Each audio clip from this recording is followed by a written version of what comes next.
All right, we are wrapping up the Sunday action for week 15 of the fantasy football season. First round of the playoffs for most of you. Hopefully your teams are still alive. Those of you that are done, I'm sorry to hear about it, but let's go through, give you my 10 lessons learned from week 15. What can we expect? Who can we rely on to get us through the next round of the playoffs, and who ultimately has let us down? Let's get into it. My top lessons learned. Okay, lesson number 1, how about Jaguars wide receiver Brian Thomas Jr., the rookie out of LSU? He's been balling out this season. Wide receiver number 10 on the year, and he's just been really, really solid. Now, he did have a lull in the middle of that season, kind of maybe hit that rookie wall, back-to-back single-digit performances, but since week 11, he's had double digits in 4 games, including a 32.5 in round 1 of the playoffs, over 100 yards, and 2 touchdowns. And he's been just really solid all around with Mac Jones in at quarterback. 18.7 against Houston 2 weeks ago.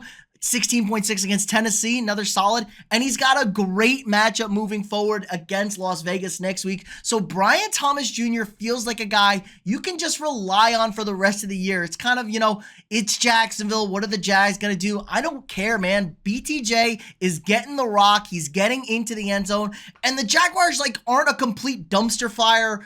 As a team, they are, but they move the football, they score points, they just do the dumbest things on the earth sometimes, so that's not going to affect us in fantasy, it just affects them on the record. I love Brian Thomas Jr. the rest of the way, a sneaky good pick for you this season, a great flex option, and I think he's going to keep rolling along into the fantasy championship. Okay, big time players make big time plays and show up in big time situations. Devante Adams coming out for us again, and he's been awesome the last 3 weeks. He's had 4 consecutive double-digit performances, had a 22 in week 9 as well. So he's been really solid since getting traded to the Jets. But look at the last 3 weeks, 17.6, 25.9, and a unbelievable 42.8 this week. He had 0 receptions in the first half for 0 yards, chunks off 9 for 198 and 2 touchdowns, and he got tackled at the 2-yard line. He was this close to going for 203 tutties, but that's what Devante Adams does.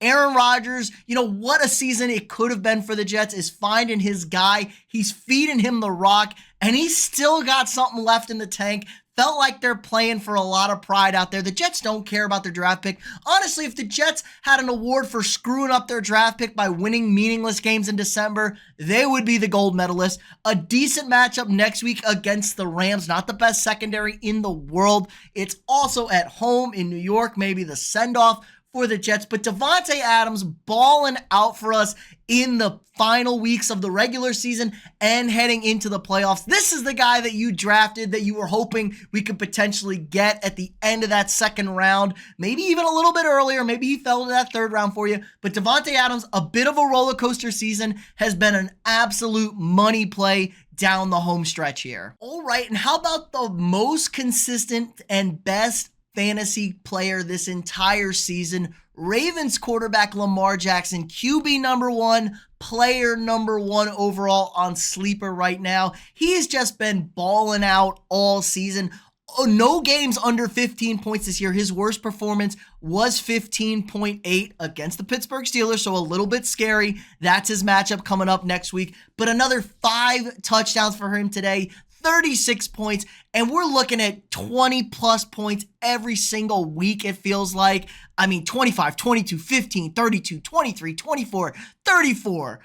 There's just no down weeks for Lamar, and the Ravens are right there. This game means everything for them next week against Pittsburgh, and we saw some success with Philadelphia and Jalen Hurts, a similar type of style quarterback that can do damage with his legs, can also throw the football. Now, those AFC North battles are a little bit different, so maybe Lamar has a down game, but I don't know, man. I think we can rely on Lamar. What a fantastic fantasy season he has had. This guy needs to get his flowers now. Maybe he needs to get the ball to Zay Flowers a little bit more. Get his flowers, Zay Flowers. But Lamar's just been awesome for us. If you have Lamar Jackson, you're probably playing in the semifinals next week, or you had a bye this week, and you're getting ready to rock and roll to move towards that championship. Tough matchup next week, but Lamar, I think, is up to the task. What an unbelievable season. Okay, let's show some love to Cowboys running back Rico Dowdle. Rico's been really solid down the stretch here with Cooper Rush at quarterback. His running game has been, he's actually shown some good performances. 4 straight double-digit games. He's rushed for over 100 yards in 3 straight. Now, he only has 1 touchdown over that stretch, so it's kind of capped his ceiling a little bit. But 21, 15, 14.9 the last 3 weeks. This is a guy that you really weren't sold on. He had a down start to the season, running back 26 on the year, so not really doing too bad, honestly. And he's a guy you can plug in at that RB2 spot, maybe even your flex position, get double-digit points. He gets a ton of touches each and every week. He's floating over 20 touches about in the last 4 games, so he gets the carries. There's no split backfield anymore. The Cowboys didn't know what the hell they were doing to start this season, but Cooper Rush, bad Cowboys team, no problem. Now it's a tough matchup next week against Tampa Bay's run defense, so maybe he will have a slower week, but I think it doesn't really matter. I mean, he's faced some relatively good teams out there, and he's still performed, so give me some love for Cowboys running back Rico Dowdle. Overperforming, I think, in a lot of aspects here. Cowboys should have been giving him the ball all season long, and we'd be looking at potentially a top 15 running back. All right, it's time to wave the white flag on Chiefs running back Isiah Pacheco. What an incredibly disappointing season for Pacheco. I had the highest of high hopes for him. I thought he was going to have a monster year. We're drafting him early in the second round, potentially an RB1 on the year. And he goes down with the injury early in the season. He misses a good chunk of the year, comes back in week 13, and the last 3 weeks have just been bad, man. 5.9, 8.1, and 5.7 today. Kansas City just can't run the football at all with any consistency, and when they do run the ball, they look significantly better running it with Kareem Hunt. But this Chiefs offense is just like a drag to watch. Mahomes is really the only guy making plays, and if they score touchdowns, they're throwing those touchdowns. There's really no upside to these Chiefs running backs, but I thought Pacheco, take him a couple weeks to work back into shape, work back into form, and it's just not there. This team can't run the football. Pacheco still really doesn't look anywhere close to 100%, and he's gotten uptake in carries the last few weeks, 13 carries this week, 14 carries the week before, so they've kind of eased him a little bit back into it, but he's getting volume. He's just not getting any rushing yards, man. It's tough to see a guy like Pacheco not have that same kind of explosive downhill burst. Now, maybe the Chiefs are just really slow walking him in for the regular NFL playoffs, but that does us no good in the fantasy playoffs. I think it's time to wave the white flag, if you haven't already, on Pacheco and the Chiefs running back as a whole. They have Houston next week, so maybe, but I wouldn't rely on it. I think it's season over for my guy Pacheco. Okay, next lesson learned. When in doubt, when you're not getting the football, just complain to your quarterback and criticize the passing game, because then maybe you'll just get the football. A.J. Brown with a nice 25-point performance today. 11 targets, 8 receptions, over 100 yards, and a touchdown against a very good Pittsburgh Steelers defense.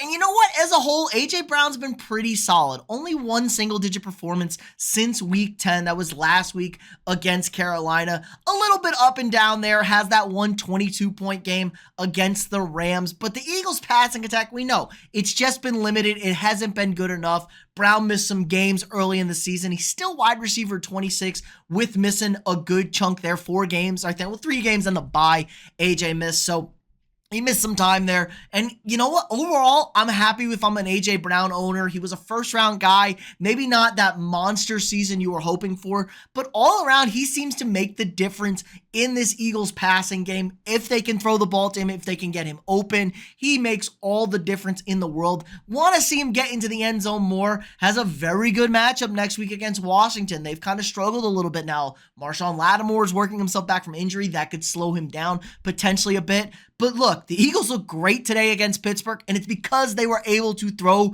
the football and attack.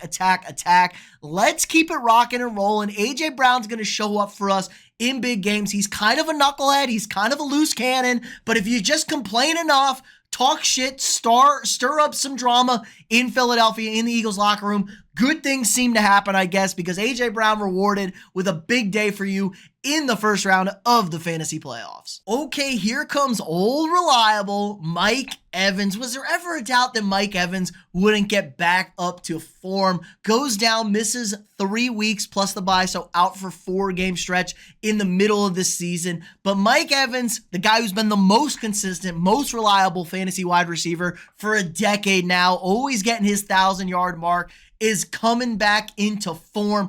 Great performances since coming back. All double digits, 11.8 his first week back, then 25.8 2 weeks ago, 10.9 last week against Las Vegas, and a huge 36.9 in the first round of the fantasy football playoffs. Had 11 targets, 9 receptions, $159, 2 touchdowns. He's starting to get that vertical burst back. And you know what? When Mike Evans is feeling healthy, he's feeling good. He's as good as anybody out there, especially on that go ball, those jump balls, 50-50s. He will come down with it. It's more like 70-30 in Mike's favor. And he's got a fantastic matchup next week against the Dallas Cowboys. I think Mike Evans could be a guy that really swings things for you the rest of the fantasy playoffs. A guy that you were without a large chunk of the season. He's come back, was a little slow week 1, but since then has been very, very consistent. And I don't see why there's any reason this is going to change. Tampa Bay is on fire right now as a team. Everybody's eating on this offense, and they got to make sure Mike gets over his 1,000-yard mark. So they are going to force feed him the next 2 weeks of the season. Love Mike Evans. What a fantastic player he's been, and I think he's going to continue to be Mr. Reliable, Mr. Consistent the rest of the fantasy season. Okay, was there ever a doubt? Amon-Ra St. Brown, the sun god, my guy. Look, it's been a bit of a roller coaster of a year with this, how well this Detroit offense has been, how great it's been in fantasy. Amon-Ra still the wide receiver number 3 on the year, but he's shown some inconsistencies, like none of those crazy huge performances, like a 12.2, 12.3, 10.3 the last 3 weeks. It's like, man, what's Amon-Ra doing? He gets off to a little bit of a slow start again today. He fumbles today. It was like, oh man, is Amon-Ra cooked? Nope, no doubt with Amon-Ra. 14 catches, $193, and a 66-yard touchdown to boot. This is the guy we want to see. Breaks that 3-game touchdown streak where he hadn't been scoring. Other than that, he is a touchdown machine. Get Amon-Ra the ball. Even if the yards and catches haven't been there for him this season, he's been a very consistent touchdown scorer. Now, when we lost that, we lost some of our top-end ceiling. Now that's getting back, and the Lions are in a dogfight the rest of the way. They can't drop any more games, or they risk losing that first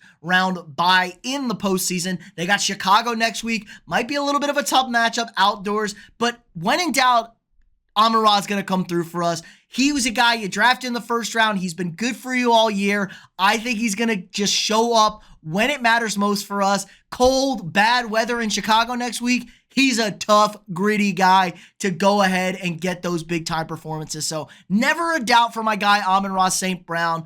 I mean, why would you ever doubt him? Who cares? 10 points, 12 points. He's going to show up for us in a big way and probably got you through to the next round of the playoffs. Okay, and how about I got to finally give some love to Josh Allen. He's QB2, number 3 overall right now as of recording this, but there is no player better in the world right now than Josh Allen when it comes to fantasy football in particular. Look at the last 2 weeks. This got to be a record, I'm thinking, of 51.8 last week, 41.28 this week. He hasn't had a game under 20 points since week 5. He has been on an absolute tear, so he's guaranteed plugged in for 20 points. Has been a little bit better, but since coming back from the bye, 28, 51, and 41. They got the lowly New England Patriots next week. Josh Allen, probably a guy that if you were struggling on the season, got you into the fantasy playoffs. And if you haven't been struggling, probably got you a bye this week. So it sucks you didn't get to use that 40 burger from your quarterback. But Alas, you will be playing with Josh Allen next week. He should have another huge performance in him.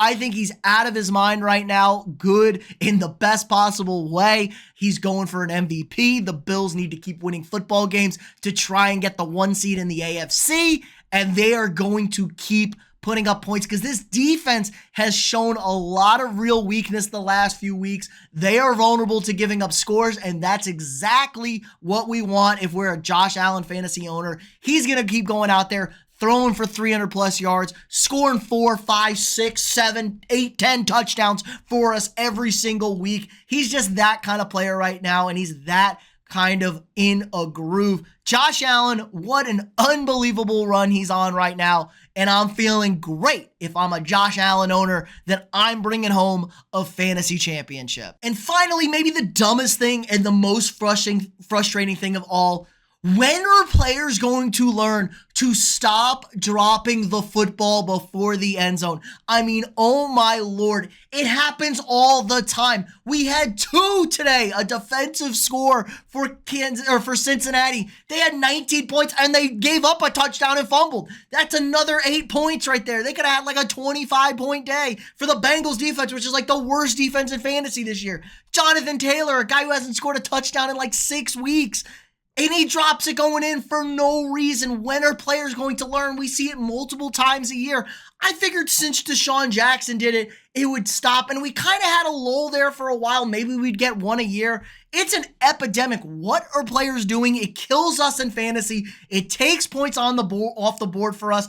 And it's a fumble. It's like an 8-point swing for you when that stuff happens. It's so infuriating. It's so insane. I can't imagine if I'm a fantasy owner of one of these guys and they see that thing happen. Oh my Lord, I would lose it. I would start putting in $100,000 fine so we stop seeing this.